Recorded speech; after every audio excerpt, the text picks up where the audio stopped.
था, जबकि अब ईरान ने शाम के बाद कतर के दारुल-हुकूमत दोहा में अमरीकी फौजी अड्डों पर बैलिस्टिक मिसाइल दाग दिए हैं। सीनियर तजियाकार उसामा गाजी ने हमें ज्वाइन कर लिया है। सर, आपका बहुत शुक्रिया, आपने वक्त दिया। सर, खित्ते में जंग बढ़ती जा रही है, क्या लगता है क्या होने वाला है? ये एक्सपेक्टेड था, क्योंकि जिस तरह अमेरिका ने हमला किया था, अब जाहिर है कि ईरान के करीब करीब जो अमेरिकी अड्डे हैं उनको इन्होंने निशाना बनाना था, और इन्होंने पहले बता दिया था। अमेरिका की तो ये ख्वाहिश थी कि ऐसा ना हो, जाहिर है, और जितने भी खित्ते में मालिक हैं वो भी समझते थे कि ना हो, लेकिन ईरान ने कोई ना कोई जवाब देना था। अगर वो अमेरिका को कोई जवाब ना देता तो ईरान के लिए बड़ी मुश्किल सूरत हाल ये होती कि फिर कल को दोबारा अगर अमेरिका अटैक करता है तो ईरान कुछ नहीं कर सकता। इसका तो जवाब ये होता कि उसके ऊपर अमेरिका बार बार हमला करे तो ईरान फिर कुछ नहीं कर सकता, कुछ नहीं, पहले भी उसने नहीं किया था, तो उससे कहीं ना कहीं जवाब देना था। अब अमेरिका तो उससे इतनी दूर है कि ईरान के लिए मुमकिन नहीं है कि ना तो वहां को मिसाइल पहुंच सकता है, ना वो उस तरह से उसके पास कोई एयर पावर है जिसका जवाब दे सके। तो उनके पास ये रास्ता था कि जो उनके हमसाये में अमेरिकी अड्डे मौजूद हैं उनको निशाना बनाते।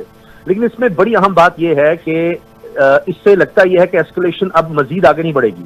दोनों तरफ से जो अब बातें सामने आ रही हैं, मिसाल के तौर पर भी ताजा तरीन बयान जो अमेरिका की तरफ से आया है वो ये है कि अमेरिका मजीद अटैक्स नहीं चाहता, और वो नहीं समझते थे कि इसका कोई जवाब इस तरह से आना चाहिए। अब जो हो गया तो उससे मजीद चीज आगे ना बढ़े। फिर ईरान ने भी वाज़ेह किया है कि कतर बरादर मुल्क है, और ये हमले किसी भी तरह कतर के खिलाफ नहीं है, सिर्फ और सिर्फ अमेरिकी अड्डों के लिए थे। उसमें भी उन्होंने पहले ही कतर को और अमेरिका को बता दिया था ईरान ने कि हम ये इन अड्डों को अब निशाना बनाएंगे, और उसके साथ ये भी कहना कि हमने उतने ही मिसाइल फायर किए हैं जितने हमारे ऊपर अमेरिका ने किए थे। तो ये सब चीजें जाहिर करती हैं कि अब शायद ये इससे एस्केलेशन मजीद ना बढ़े, ना इस पर अब अमेरिका चाहता है और ईरान की तरफ से भी इस तरह की स्टेटमेंट्स है। हाँ, जो इसराइल वाला मामला है वो अभी रुकता नजर नहीं आ रहा। इसराइल के साथ जो है ईरान अभी लगता है इसराइल को मजीद निशाना बनाएगा। सर, क्या लगता है कि जिस तरह से आपने बात की कि ये बात सुलह की तरफ भी जा सकती है, क्योंकि अमेरिका के जो टारगेट थे कि तमाम तर जोहरी तनसीबात को ईरान में निशाना बनाया जाए, इसको खत्म किया जाए, तो वो तो अचीव हो चुका है, जबकि ईरान ने भी जवाबी कार्रवाई की और अमेरिका से अपना बदला ले लिया है। तो क्या लगता है कि कौन इस मुज़ाकरात में या सुलह में किरदार अदा कर सकता है?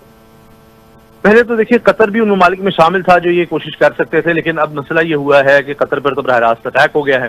अब इसमें चीन और रूस का किरदार अहम हो सकता है, उन ममालिक का, फिर ओमान है, इस तरह से दीगर ममालिक हैं जो बीच में आ सकते हैं, क्योंकि अभी तो सऊदी अरब या कुवैत और दीगर ममालिक हैं जिनके बारे में है कि जी उनकी भी एयर स्पेस बंद हुई है, यूएई खास तौर पर। तो ये ममालिक तो अब ये अमेरिका से तो कहेंगे कि भाई हम भी बीच में देखिए इस मुसीबत में आ गए हैं। जबकि दूसरी तरफ एक और इसका पहलू ये है कि इसराइल ने बड़ी चालाकी से काम किया कि पहले अमेरिका को इन्वॉल्व किया, क्योंकि इसराइल तो शिकस्त खा रहा था इसमें, इसलिए उसको नजर आ रहा था कि वो अब अकेला नहीं निमट पा रहा ईरान से, तो अमेरिका जब तक शामिल नहीं होगा वो नहीं बच सकता। फिर अमेरिका के शामिल होने की वजह से ईरान ने जो जवाब दिया उसमें दीगर खित्ते के ममालिक भी आ गए। अब इसमें आप देखिए कि इनके पास जितनी भी सलाहियत है दिफाई, वो अमेरिका के मरहून मिन्नत है, यानी अमेरिका का असलहा यहाँ पर इस्तेमाल होता है। तो जंग जो है वो एक बहुत बड़ी एक ये कहें कि इंडस्ट्री है, सबसे बड़ी वॉर इंडस्ट्री है दुनिया में, कि असलहा चलेगा तो फिर और असलहा खरीदा जाएगा, फिर और उसके खरीदार होंगे। तो ये अमेरिका में ये भी बहुत एक बड़ी चीज है कि वॉर इकोनॉमी भी वहां पर चलती है। सही। और कोई भी जंग आप देखें जितनी भी हुई है, चाहे वो अफगानिस्तान की थी, चाहे वो इराक की थी, वो कभी अमेरिका की सरजमीन पर हुई नहीं। वो 7 समंदर पार ही कहीं जाकर वो जंगे हैं जिनमें अमेरिका सपोर्ट कर रहा है, कुछ कर रहा है। इस दफा अमेरिका को जो बराह रास्त नुकसान सबसे ज्यादा है वो ये कि उसके सबसे करीबी इत्तेहादी इसराइल, उस पर आज तक कभी इस तरह के अटैक्स हुए ही नहीं थे। और ये एक मिथ थी, एक यूं समझे कि दियो मलाई कहानी थी कि कभी भी इसराइल पर कोई अटैक हो ही नहीं सकता। उसका आयरन डोम, वो 3 लेयर्स का उनके पास दिफाई निजाम है, वो सारी मिथ वो टूट गई, वो सारी थ्योरी ईरान ने तोड़कर तबाह करके रख दी कि जी इसराइल को कोई नुकसान नहीं पहुंचा सकता। तो इसराइल पर उन्होंने अटैक करके दिखाया। अब इसराइल को इतनी, इसमें ईरान पर भी ज्यादा तो नुकसान ईरान का हो रहा था, लेकिन बर्दाश्त ईरान की ज्यादा नजर आ रही है, और इसराइल ने कभी इस तरह का माहौल नहीं देखा था। फिर अमेरिका को बीच में इन्वॉल्व किया। अब दीगर ममालिक भी ज़ाहिर इसमें आ गए हैं, लेकिन कतर का ये बयान जरूर है कि हम दिफा का महफूज रखते हैं, लेकिन चूंकि ईरान ने आगाह कर दिया, मुझे ये लगता है कि अब शायद इसके बाद अब मजीद अमेरिका बीच में इन्वॉल्व नहीं होगा। इसराइल को भी समझाएगा कि हमने तुम्हारी खातिर इतना कुछ कर दिया है, और इसमें मुझे लगता है कि अब शायद कहीं ना कहीं बैक चैनल पर तो यकीन बातें चल रही होंगी, लेकिन हो सकता है कि ईरान कुछ मजीद अटैक्स करके इसराइल पर, तो वो भी फिर उसके बाद कहे कि ठीक है कि अब मुज़ाकरात की बिल आ जाए, क्योंकि ईरान भी अपने लोगों को बताएगा कि हमारे पास देखिए अभी भी दिफाई सलाहियत बाकी है, हमने मिसाइल भी दाग दिए, और जो न्यूक्लियर फैसिलिटीज हैं हमारी मुकम्मल तौर पर तबाह नहीं हुई। अब भी हम दोबारा न्यूक्लियर फैसिलिटीज को दोबारा चला सकते हैं। अमेरिका कह चुका है, इसराइल भी, कि जी हमने तो जो हासिल करनी है था वो कर लिया, उनकी अब हमने न्यूक्लियर टेक्नोलॉजी जो है उसको तबाह कर दिया है। तो फिर दोनों अपने जो ऑडियंस है उनको जरा तसल्ली देकर फिर आगे बढ़ सकते हैं, क्योंकि अब इसराइल के ऊपर भी दबाव बढ़ता चला जा रहा है। ये तो वाज़ेह तौर पर नजर आता है ना कि इसराइल तो अब खत्म, इस लिहाज से उसकी सलाहियत खत्म हो रही थी कि अगर अमेरिका बीच में ना आता तो इसराइल तो शिकस्त खा चुका, और तो अकेले तो वो नहीं मुकाबला कर पाया ईरान का। तो लगता ही है कि अब आने वाले दिनों में शायद ये मैक्सिमम जहां तक बात जानी थी वो जा चुकी है, और अब डीएस्केलेशन शायद आने वाले दिनों में शुरू हो जाए। सर ये तो एक पहलू हो गया जिसमें सुलह की तरफ बात जा सकती है। अगर दूसरी जानिब हम ये इस चीज़ को देखें कि अगर अमेरिका इसके बाद भी कोई कार्रवाई करता है तो क्या लगता है कि किस किस्म की कार्रवाई होगी? फ़ज़ाई कार्रवाई, टारगेटेड कार्रवाई होगी या फिर प्रॉपर एक जंग शुरू होगी? अभी देखिए, लगभग वैसे तो जिस तरह कहते हैं ना वर्ल्ड वॉर 3, ये उसकी एक झलक है। खुदा न खासा जंग कभी भी नहीं अच्छी होती किसी भी तरह से। अब आप देख लीजिए तमाम ममालिक, चाहे वो सऊदी अरब है, चाहे कतर है, यूएई है, बहरीन है, जितने ममालिक हैं वो भी इस अब जंग में, इसकी हिद्दत में आ रहे हैं, इसको महसूस कर रहे हैं। तो ईरान का तो नुकसान हो ही रहा है, ऐसे इसराइल का भी हो रहा है। तो जंग तो किसी भी सूरत अच्छी नहीं होती, उससे वर्ल्ड की इकोनॉमी सारी खराब होती है। तो अब अमेरिका जिस तरह से उसने अभी अटैक किया है, उसने तो मजीद अब बता दिया हम नहीं करना चाहते, क्योंकि न्यूक्लियर फैसिलिटीज में अब आप कहाँ ढूंढेंगे जो भी न्यूक्लियर मटेरियल जो जिनकी बेसिस थी, क्या उन पर दोबारा, जिस इसराइल ने दोबारा अटैक किया है। अब एक चीज पर अटैक हो चुका है, अगर वो मलबा बन चुकी है तो उस पर जितने भी आप करते रहे वो मलबा ही रहेगा। तो मजीद मुझे नहीं लगता कि अब अमेरिका को सिर्फ इसलिए आना पड़ा, उनकी सोच के मुताबिक मैं बात कर रहा हूँ कि जी ये जो बॉम्ब्स हैं B-52 के जरिए, सिर्फ अमेरिका के पास सलाहियत है कि वो जेरे जमीन सैकड़ों फुट नीचे जो फैसिलिटी है उसको तबाह कर सकते हैं। इसराइल पर सलाहियत नहीं है। तो इसराइल बार बार कह रहा था कि हमारी मदद को आए, हम इस जंग से निकलना चाहते हैं, लेकिन हमारे पास दिखाने के लिए कुछ भी नहीं है। तो हम कम से कम ये कह सकें कि न्यूक्लियर फैसिलिटी उनकी हमने खत्म कर दी है। वरना इसराइल तो आज भी, इसराइल के ऊपर आज भी हमले हो रहे हैं, मिसाइल वहां तक पहुंच रहे हैं। तो मिसाइल टेक्नोलॉजी को नहीं फेल कर सके, उनकी सलाहियत को खत्म नहीं कर सके अभी तक ईरान की। अभी भी तो उन्होंने आज भी तो कतर या दीगर मालिक पर मिसाइल ही बरसाए हैं, तो वो तो हासिल नहीं हो सका। तो अमेरिका मजीद अगर आता है, मुझे नहीं लगता अभी आएगा, अगर आया तो वो इसी तरह से अपने जो एयर पावर है उसको यूज करेगा। ग्राउंड ट्रूप्स तो सवाल ही पैदा नहीं होता, हत्ता के समंदर में भी वो नहीं जाएगा जब तक कि ईरान बीच में नहीं आता, समंदर में अटैक नहीं करता। अभी मुझे उसकी सूरत नजर नहीं आ रही, और ना ही मुझे लगता है कि अमेरिका मजीद अटैक्स करेगा। अगर करेगा तो वो यही है कि वो फजा के थ्रू ही होंगे किसी तरह। वो तो कानों का हाथ लगाएंगे, कभी अपने फौजी वहां पर भेजने की कभी सोचेंगे भी नहीं। अगर जो उनकी ख्वाहिश थी कि रजीम चेंज हो जाता, कोई और गवर्नमेंट आ जाती, उसके भी तक कोई आसार नजर ही नहीं आ रहे, कोई 1% भी नहीं आ रहे। वरना तो चले वो जंग जारी रखते, किसी को सपोर्ट करते और एक कठपुतली हुकूमत जिस तरह वो कोई ले आते, लेकिन अभी वो भी चीज नजर नहीं आ रही। सर क्या लगता है, जिस तरह से आपने बात की कि इस जंग के पूरे असरात जो है दिगर ममालिक बल्कि पूरी दुनिया पर इसके असरात होते हैं, पाकिस्तान में भी जो स्टॉक मार्केट थी आज उसमें भी मंदी रही, तो क्या लगता है कि पाकिस्तान का इस तमाम सूरत-ए-हाल में क्या रोल होगा? पाकिस्तान देखिए अब तक एक टाइट रोप पर चल रहा है, जिस तरह हम दोनों तरफ चाह रहे हैं कि हमारे ताल्लुकात रहे। मिसाल के तौर पर अमेरिका के साथ जिस तरह ट्रंप को नोबेल पीस प्राइज के लिए हमने नामजद कर दिया, दूसरी तरफ हम ईरान के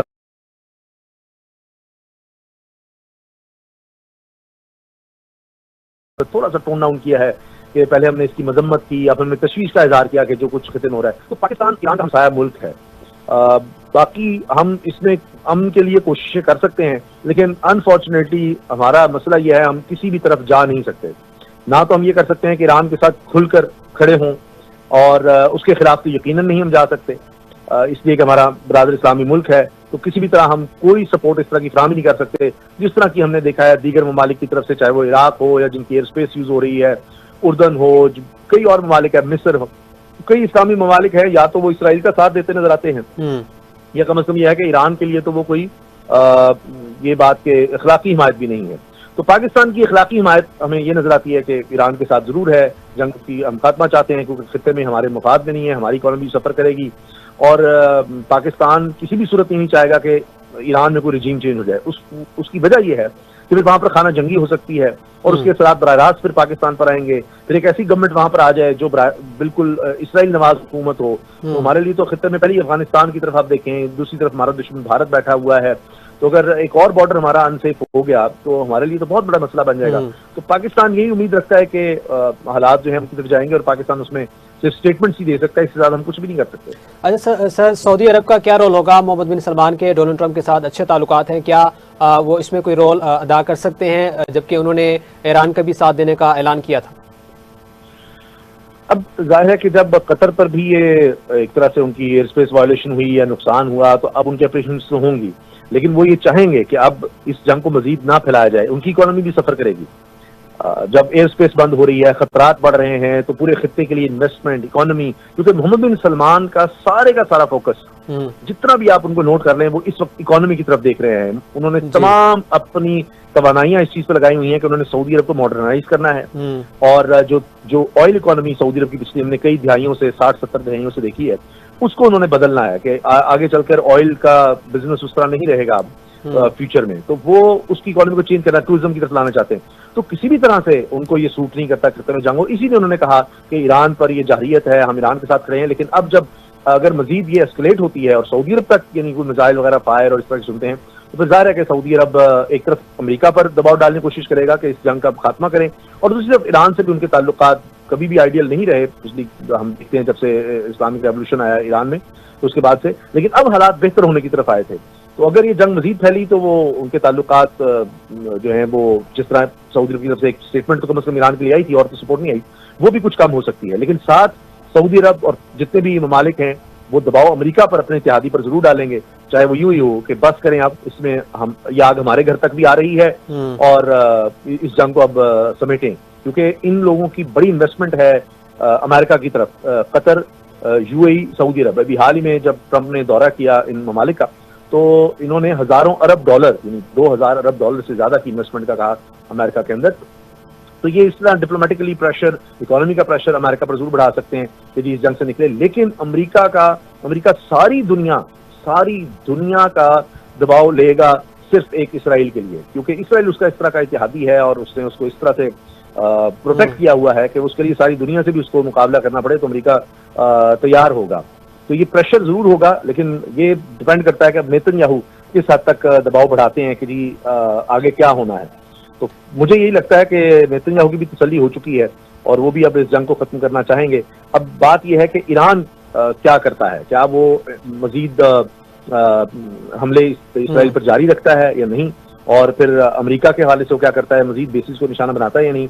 मुझे लगता है कि अब शायद ये जंग मजीद तूल ना पकड़े, ये मेरा अंदाजा है। जंग शुरू तो किसी भी तरह से हो सकती है, लेकिन खत्म करना का कुछ भी आप प्रिडिक्ट नहीं कर सकते। बज़ाहिर आप देखिए रूस का ख्याल था कि चंद हफ्ते लगेंगे यूक्रेन के ऊपर कब्जे में या यूक्रेन को सबक सिखाने में, तो 3 साल हो गए हैं।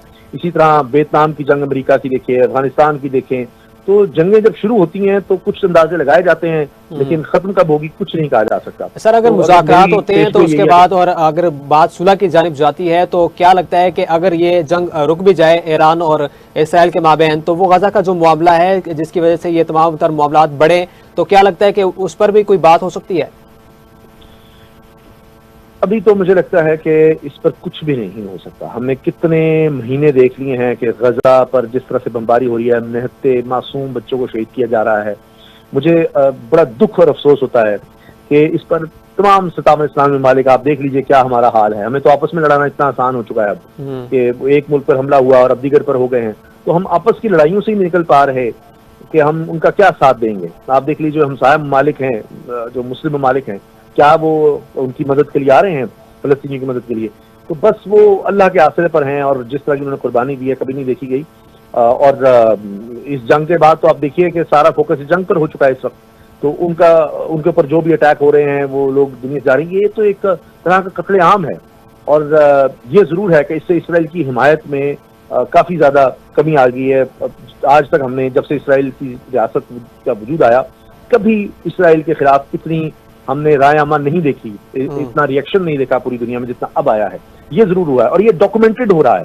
पहले जितने भी कत्लेआम होते थे वो हमें बाद में कई सालों के बाद पता चलता था और तस्वीर कुछ आ गई कुछ नहीं, बस रिपोर्ट होता था। ये तो वीडियोज एविडेंस अब मौजूद हैं बिल्कुल। सोशल डिजिटल मीडिया की वजह से कि कितना ये जुल्म फलस्तीनी पर हो रहा है। हमारी दुआएं हैं अल्लाह ताला उनको अमन दे और मजीद जानी नुकसान ना हो, लेकिन मुझे नहीं लगता कि कोई भी कुछ करेगा। ये इसराइल सर, अक़वाम मुत्तहिदा का रोल क्या देखते हैं आप? एक जानिब अक़वाम मुत्तहिदा रोजाना की बुनियाद पर इंसानी हकूक़ की बात करता है, दूसरी जानिब आज जनरल सेक्रेटरी एंटोनियो गुतेरेस का बयान भी आया, उन्होंने बेबसी का इजहार किया, तो क्या लगता है उनका कोई रोल होगा?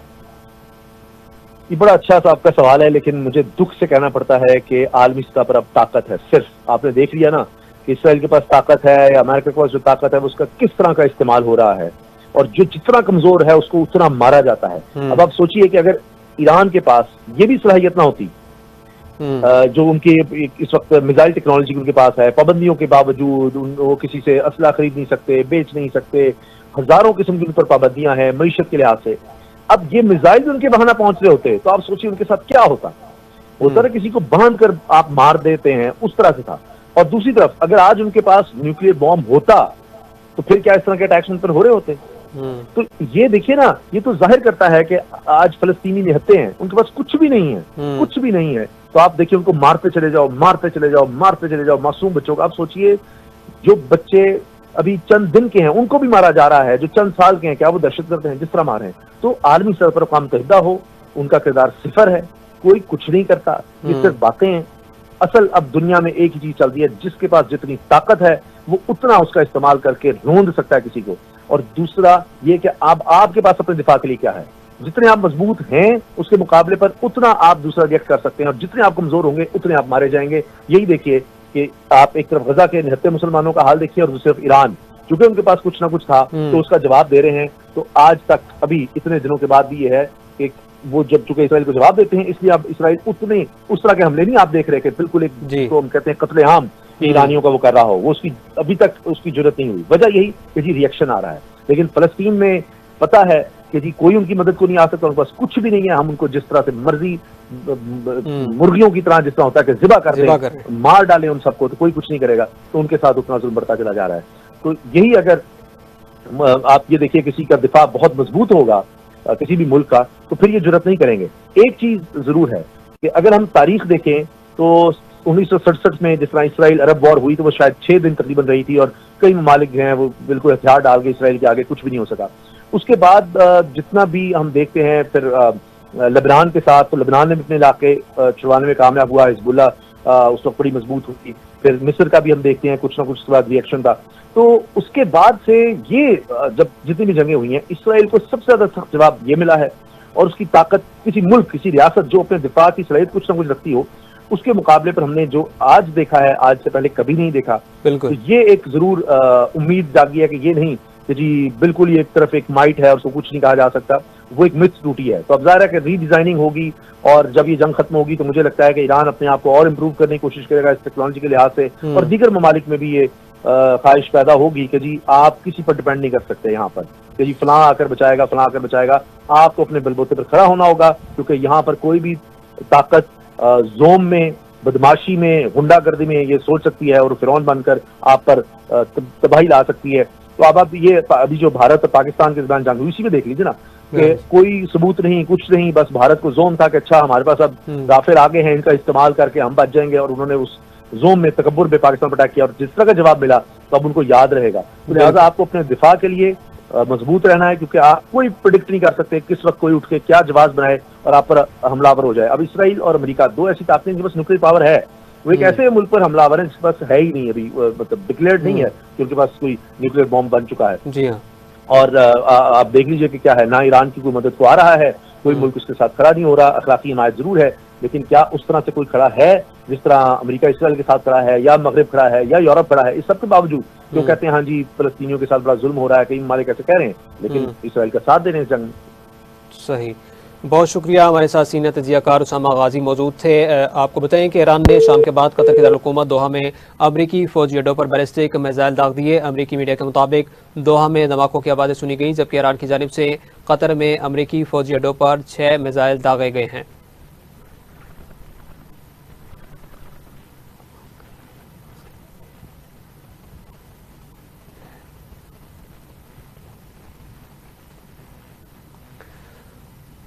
आपको ब्रेकिंग न्यूज से आगाह करें कि ईरान ने शाम के बाद कतर के दारुल-हुकूमत दोहा में अमरीकी फौजी अड्डों पर बैलिस्टिक मिसाइल दाग दिए, जबकि अमरीकी मीडिया के मुताबिक दोहा में दबाकों की आवाज़ें सुनी गई। ईरान की जानिब से कतर में अमरीकी फौजी अड्डों पर 6 मिसाइल दागे गए। अमरीकी मीडिया के मुताबिक अमरीका के अल अदीद एयरबेस पहले ही खाली करवाया जा चुका था, जबकि ईरानी हमलों के पेश नज़र कतर ने अपनी फ़ज़ाई हदूद बंद कर दी थी। आपको बताएं कि ईरान ने शाम के बाद कतर के दारुल-हुकूमत दोहा में भी हमले किए हैं, जबकि फौजी अड्डों को निशाना बनाया गया है। आपको खबर दें, ईरान ने शाम के बाद कतर के दारुल-हुकूमत दोहा में हमला किया है, जबकि फौजी अड्डों को निशाना बनाया है।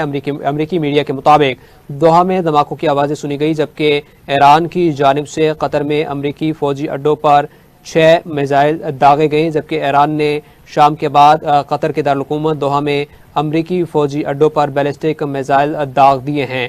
ईरान ने शाम के बाद कतर के दारुल-हुकूमत दोहा पर हमला कर दिया, जबकि फौजी अड्डों पर बैलिस्टिक मिसाइल दागे गए हैं। ईरान ने शाम के बाद कतर के दारुल-हुकूमत दोहा में अमरीकी फौजी अड्डों पर बैलिस्टिक मिसाइल दाग दिए हैं। आपको खबर दें कि ईरान ने जवाबी कार्रवाई की है और ईरान ने शाम के बाद कतर के दारुल-हुकूमत दोहा में अमरीकी